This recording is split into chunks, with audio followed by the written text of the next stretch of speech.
2024 was a phenomenal year for indie games. You've got Animal Well, that's a slam dunk. You've got UFO 50, that's a bunch of little dunks. And then you've got Balatro, which is a massive slam dunk while wearing a little jester hat. And they are all out here being different and carving their own little niches into the gaming landscape, and they are shining in their own ways. And that one little song that shifts and shapes itself in a funky way to whatever situation you're in had me humming it the whole time I'm playing, going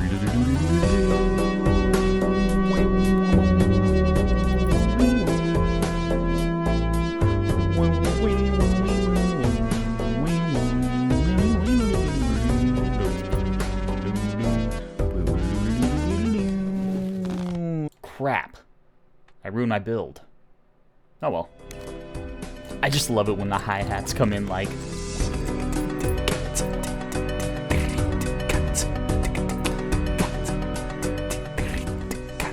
It's just so easy to lose track of time in a game as relaxing as this one. But if you ever get bored of one song in one game by one jokler, why not invite the little UFO man over for a buffet of content? I've played all of his little games, and as the YouTube man who keeps showing up in my shorts says, some are incredible, and some are inedible. But the incredible ones could be games of their own, and there's like 20 of those, so big bang for your buck there. Oh, and don't even get me started on Animal Well.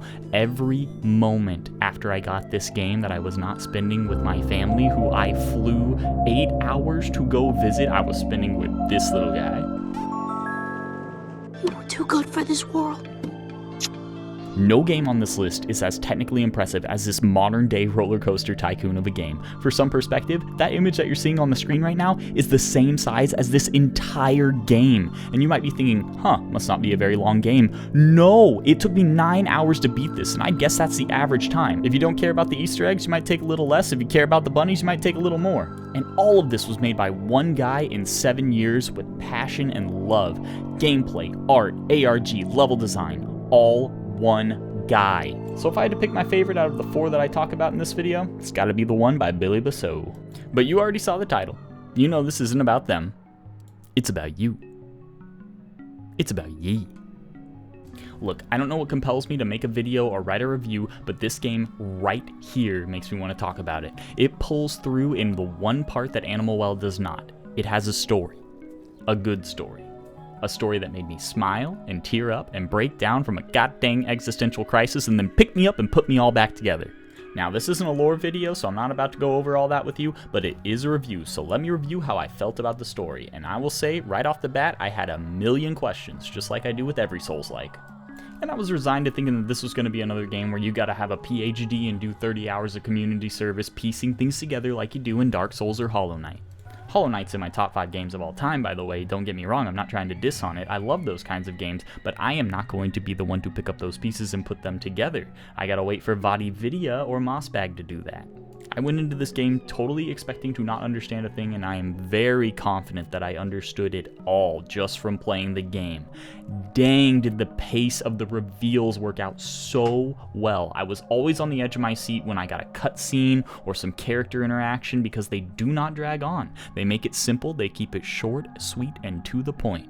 The longer cutscenes that you see are quiet, artistic, and meant for theming. The comic strips are short and punchy and a call to action. The dialogue is snarky and contributes to character or plot development. It's all so perfectly put together. This is the way that you do story without babying the viewer or sending them on a Pepe Sylvia goose chase. And the only gripe that I have about this is that this game took a page out of Deltarune's book and said, your choices do not matter. Your dialogue choices, because both of them are usually almost identical, and I don't think a single one changed anything. I'm not even sure why they added them, to be totally honest. But it's not just the story shining. Oh no, man, is the gameplay so good.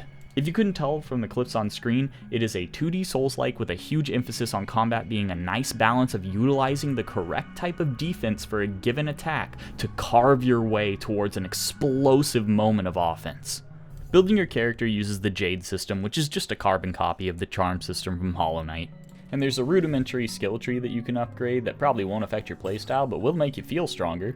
And the Metroidvania style exploration is pretty fun, but it's nothing to write home about. No, where the real secret sauce comes into play is this right here. You see that? That's where the magic's happening.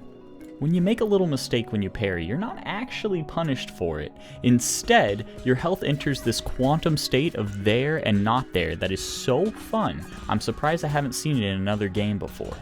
If you're exploring and you have internal damage, this is your call to seek a safe haven and pause, because if you stop fighting for long enough, you'll recover the internal damage naturally. But in boss fights, you've probably equipped a jade that lets you restore internal damage to normal health, or return it back to sender if you do something specific. And this is where the variety of the game comes from. Now you could just use one of your medicinal pipe charges and heal yourself, but then all of that internal damage is just regular damage at that point. You lose it.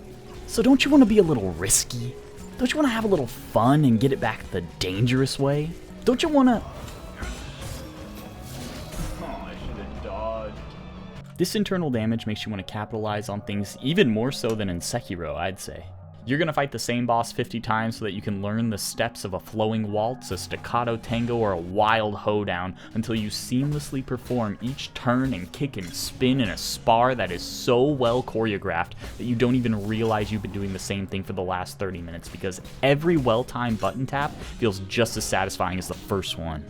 Most of the bosses in this game took me about 15 to 30 minutes to defeat, but the last one took me 2 whole hours and used every single technique I mastered over the course of the game, and a couple that I didn't, which is why it took so long. So if you're like me, prepare to see a lot of this.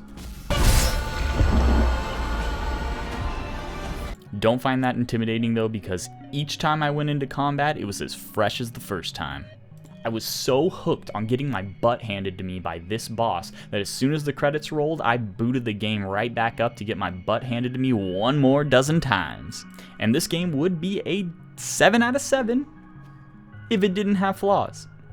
The music doesn't come close to Hollow Knight or Sekiro, and Hollow Knight's soundtrack is untouchable, so I can't really hate on Nine Souls for not reaching those highs, but these types of games usually have phenomenal scores that just weren't present here.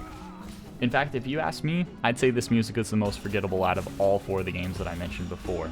The game itself is inspired by Chinese culture, and the music definitely leans into this, so if you're into that traditional Chinese score and instruments and melodies, you're going to get way more out of this than I did, but the music that I listen to is sort of more like...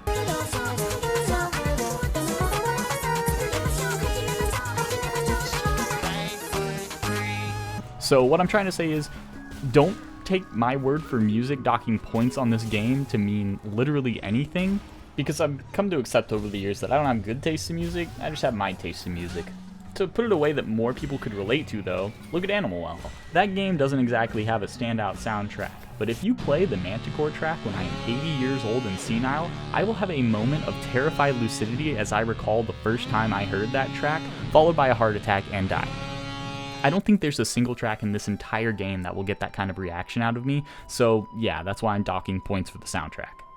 The next little issue is that, while all of the zones have their own gimmicks and identity, which is very cool, some of those gimmicks are very annoying. There's one zone I'm thinking of in particular that is stupidly difficult to navigate because you teleport all over the place. You are watching me hunt down the gate to a single shortcut that I don't even need to open because I 100% of the game at the point that you're watching, but oh my gosh, this mechanic sucked all of the fun out of that area. I won't spoil anything because the other mechanic of that area is great and I've already done it, so I'm not going to show it to you here, but gosh, I wish they focused more on that.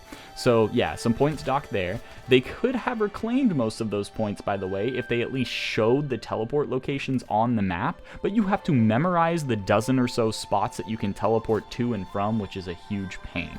And the final zone also, it's not winning any awards either. It's not difficult to figure out the same way the teleporting one is, but it's just a chore to get around due to the types of enemies that are there, so it's going to lose some points too. But hey, that is 2 levels out of I don't even know how many levels are in this game, like a dozen or so, so hey, 2 stinkers, not that bad. And finally, there is one very personal gripe that you probably shouldn't count into the weight of your own score, but I'm going to count it in the weight of my score because I experienced it and it frustrated me. There's an achievement that asks you to collect all of the collectibles in the game that I really wanted to get because the puzzles for the collectibles are usually very fun. There's a problem though. A handful of the collectibles can only be obtained in the last leg of the game, and the game never tells you which ones these are, but I had a hunch. I literally beat the game missing a single collectible because I thought it was one of those collectibles in the last leg, and it wasn't, and you're seeing on my screen right now that I didn't get the achievement, even though if you go back to what I was showing you, the map says I collected everything. So I don't know what happened there, but I'm upset about it, and you're gonna lose some points over that. But don't let my minor gripes stop you from playing this game. It is a solid 6 out of 7. Doesn't lean towards a 5, doesn't lean towards a 7. It is right there on that 6, and that is worth a great play. And in fact, I'm going to give this one a second shot.